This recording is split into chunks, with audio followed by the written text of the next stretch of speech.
Welcome to inspiration academy.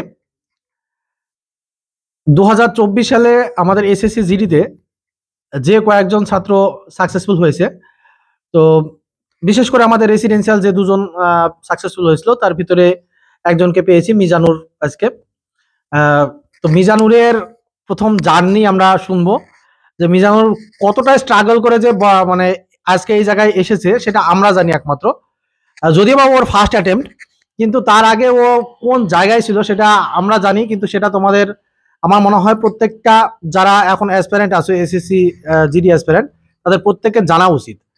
তো সেগুলো directly আমার মুখ থেকে শোনার থেকে মিজানুরের মুখ থেকে শোনাটাই বেটার হবে।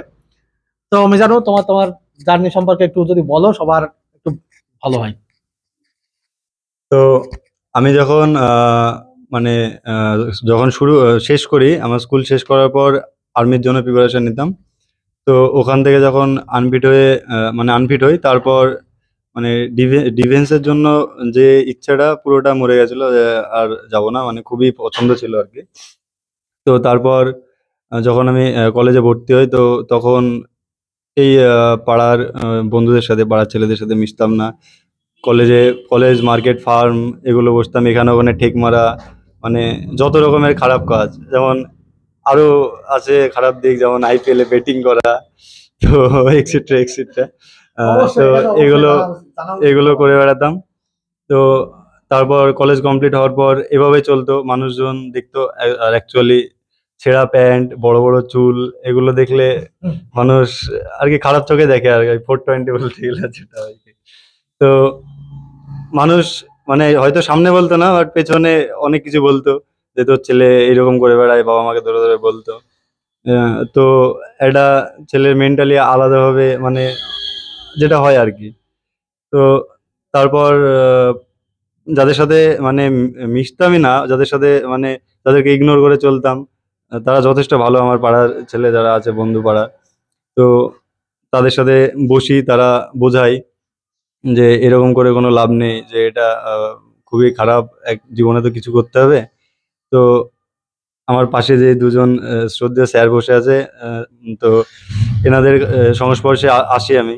আসার পর আমাদের যে একাডেমি আছে, ইন্সপিরেশন একাডেমি, এখানে আসার পর মানে কম্পিটিটিভের জন্য অ্যাকচুয়ালি একটা ছেলে, একটা ফ্রেশার্স যদি এসে তাকে, সে নিজে হয়তো ভয় করবে স্যারদের দেখে, মানে সিলেবাস জানা, তারপর যে কোন ওয়েতে পড়লে ঠিকঠাকভাবে পড়া যায়, ঠিকঠাকভাবে মানে পরীক্ষায় কোয়ালিফাই করা যায়, এটা জানতেই তার প্রায় 1-2 বছর সময় লেগে যাবে, যদি সে মানে নিজের কোনো ইচ্ছা না থাকে, মনের জোর না থাকে।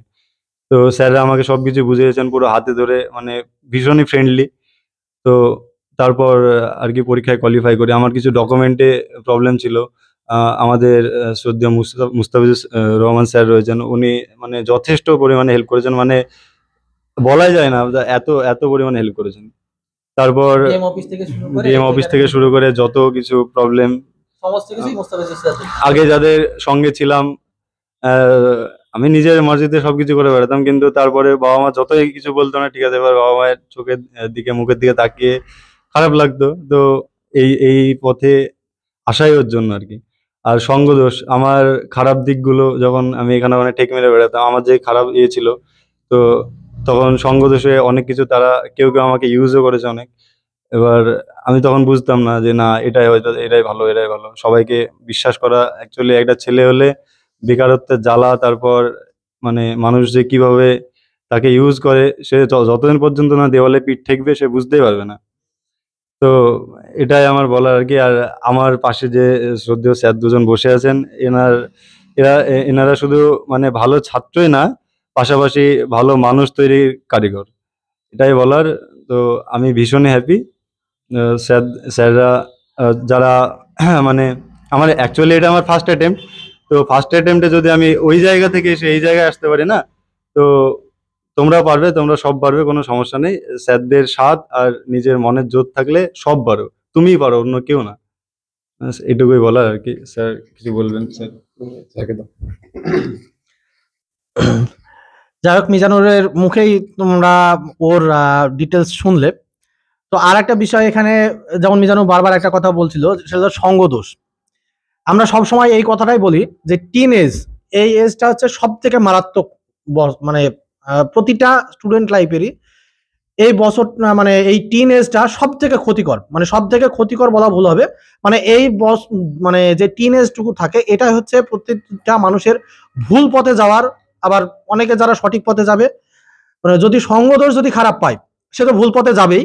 আর এই সময়টায় যদি কেউ ভুল পথে একবার পা দিয়ে দেয় তার ফেরা খুব কঠিন। আর যে কারণে আমরা বলি যে আমাদের এই আবাসিক ইনস্টিটিউশনগুলোতে কেন একটা টিনেজের ছেলে এখানে ঢুকলে সে সঙ্গদোষটা পাবে না। এখানে যদি আমাদের এখানে আমরা কেন মানে সঙ্গদোষ পাবে না, এখানে দেখা যায় একটা ছেলেকে যদি অ্যাডমিশন হয়, সেই ছেলেটা এখানে সবসময় তার অ্যাটমসফিয়ার, চারিদিকে যে অ্যাটমসফিয়ারটা পাবে, যে কি করে প্রিপারেশন নিতে হবে, কি করে চাকরি পেতে হবে, পড়াশোনা কি করতে হবে, এইটা সবসময় তার কিন্তু মাথার ভিতরে থাকবে। আর বাইরে একটা ছেলে প্রচুর রিসোর্স পাবে, প্রচুর। সে হয়তো অনলাইন কোনো একটা জায়গায় পাচ্ছে, কোনো একটা টিচারের কাছে পড়তে যাচ্ছে, সবকিছু পাবে, কিন্তু এই অ্যাটমসফিয়ারটা কিন্তু সে পাবে না। বাড়িতে একটা জায়গায় পড়বে, পাড়ার একটা বন্ধু আসলো, এসে হয়তো ডাকলো, এই কি করছিস রে, চল একটু ঘুরে আসি, আড্ডা মেরে আসি, এটা কিন্তু কন্টিনিউ চলতে থাকবে। আর যখন এখানে থাকবে নির্দিষ্ট টাইমে খাওয়া, নির্দিষ্ট টাইমে দৌড়াতে যাওয়া, নির্দিষ্ট টাইমে পড়তে বসা, নির্দিষ্ট টাইমে ক্লাস, সমস্ত কিছু আমাদের এখানে পাবে। যে কারণে একটা সেন্টারে থেকে পড়াশোনা করলে আমার মনে হয় একাডেমিকের থেকে পড়াশোনা করলে পড়াশোনাটা সঙ্গে সঙ্গে তার যে চারিদিকের অ্যাটমসফিয়ার সেটা বেটার পাবে এবং তার প্রিপারেশন জার্নিটা খুব স্মুথ হবে। তো যেমন মিজানুরের যে জিনিসটা হয়েছে সেটা আমারও মনে হয় যারা একদম মানে বাদর ছেলে তাদের ক্ষেত্রেও ভালো হবে, যদি মানে খুব এ ভাষায় বলতে চাই।